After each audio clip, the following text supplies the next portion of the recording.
চলো চলো চলো, ওই সোজা ঘোরা যায়, ঘোরা ওই যে ঘোরা। চলো চলো চলো। ওখানে কি খালি বলের দিকে নেশা? হ্যাঁ বল না, বোকা দেবে চাচ্চু, বোকা দেবে। এই চাচ্চু বসে আছে, বোকা দেবে, বল না না। চলো চলো, ওই যে ঘোরা দেখি, ঘোরা ওই যে ঘোরা হচ্ছে। চলো চলো চলো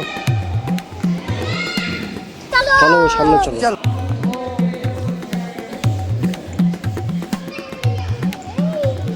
হ্যাঁ এই যে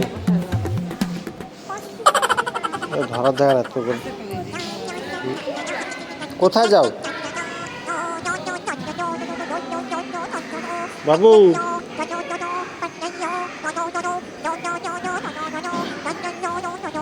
বাবু খালি বাঘ দেখে, বাঘ। বাঘ ধরবে, এদিকে এদিকে এদিকে আসো, আসো এদিকে আসো। চলো এদিকে চলো। বাবু খালি বাঘ দেখে, বাঘের মুখ দেখে, হা করি আছে তো। তো বন্ধুরা, এই সময় আমি আর রোহান মিলে একটি গেম খেলা শুরু করেছিলাম। তো গেম খেলাটি আপনারা দেখতে